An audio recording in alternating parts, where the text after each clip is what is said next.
Heading लगाइए partial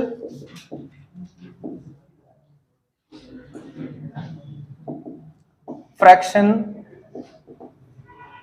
method, है ना, हेडिंग लगा दो।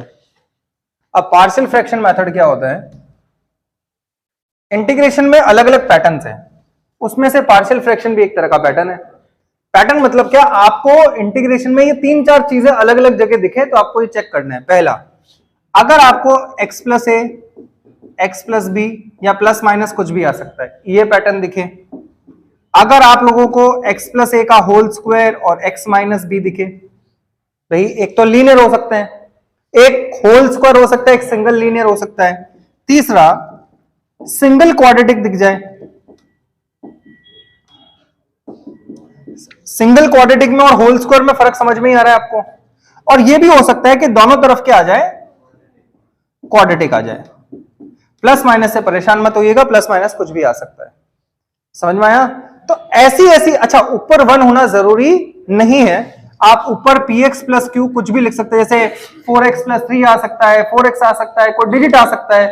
जैसे स्पेशल फंक्शन जो था उसमें तो ये चीज कंपलसरी थी कि ऊपर 1 आना जरूरी है ना भाई? स्पेशल फंक्शन में तो ये कंडीशन कंपलसरी है कि ऊपर 1 आना जरूरी है, इसमें ऐसा कुछ नहीं है। यहां पे एक कंडीशन है बस।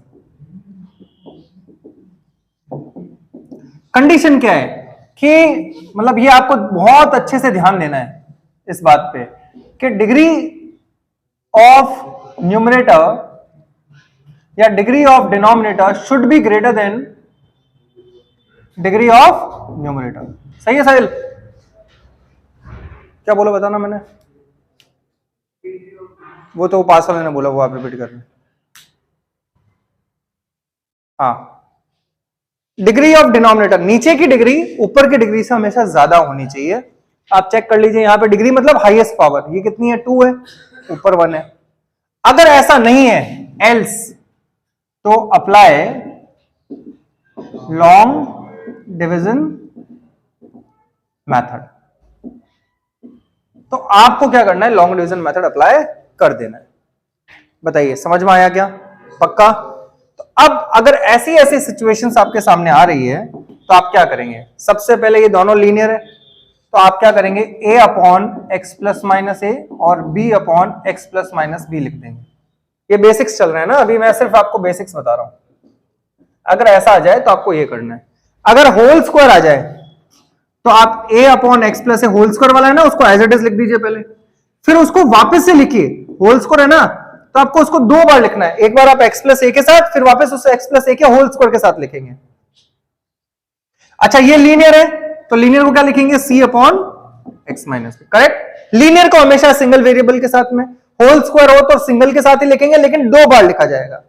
अब सिंगल क्वाड्रेटिक है तो सिंगल क्वाड्रेटिक को आप लिखेंगे ax plus b x square plus a, और ये लीनियर है कि क्या है? तो क्या होगा? c upon x plus b. अच्छा, ये बताइए दोनों ही क्या है? दोनों ही क्या है? सिंगल क्वाड्रेटिक है तो क्या होगा बताइए? ax plus b upon x square plus a, और यहां पे cx plus d upon x square minus. Correct?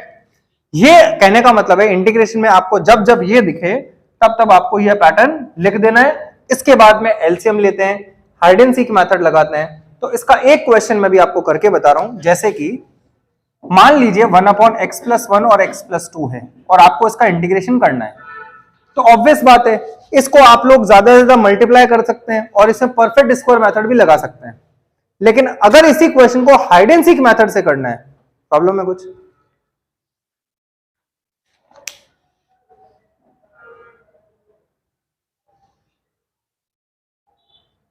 अगर इसी क्वेश्चन को आपको हाइड एंड सीक मेथड से करना है तो सबसे पहले आप पैटर्न पहचानिए। क्या ये पैटर्न लीनियर का है क्या? पार्शियल में क्या लिखा जाएगा बताइए? और b अपॉन। अब a और b की वैल्यू निकालने के लिए हमारे कोर्स में 2 तरीके हैं। पहला तरीका यह है कि आप a और b की वैल्यू निकालने के लिए सबसे पहला जो तरीका यह है, a और b एलसीएम मेथड यूज कर सकते हैं। लेकिन लीनियर मेथड में मैंने आपको एक शॉर्टकट, एक बनाया हुआ मेथड याद करवाया था, जिसको हाइड एंड सीक मेथड कहते हैं। वो कब लगता है? सिर्फ लीनियर में। अब जैसे a की वैल्यू निकालनी है तो a के नीचे कौन है? x+1 को आप हाइड कर लीजिए, सही है। इसको 0 बनाने के लिए x की वैल्यू जहां जहां x है वहां -1, तो या -1 पुट करोगे तो क्या होगा 1/-1 + 2, आंसर कितना आया। तो बिना किसी एलसीएम के आप इंस्टेंटली सेकंड्स में आंसर निकाल सकते हैं। जैसे b की वैल्यू निकालनी है, b के नीचे कौन है, x+2 को हाइड कर लीजिए। इसको करने के लिए x की वैल्यू -2, यहां -2 पुट करिए, तो -2 + 1 तो माइनस, करेक्ट। आप a और b की वैल्यू क्वेश्चन में पुट करिए, तो 1/x+1 और अब आप इसका इंटीग्रेशन कर लीजिए। अब आप मुझे बताइए कहने का मतलब क्या है, हम एग्जामिनर को बोल रहे हैं भाई साहब आप इसको ये भी लिख सकते हो, आप इसको सॉल्व करोगे तो ऑटोमेटिकली वापस क्या आ जाएगा।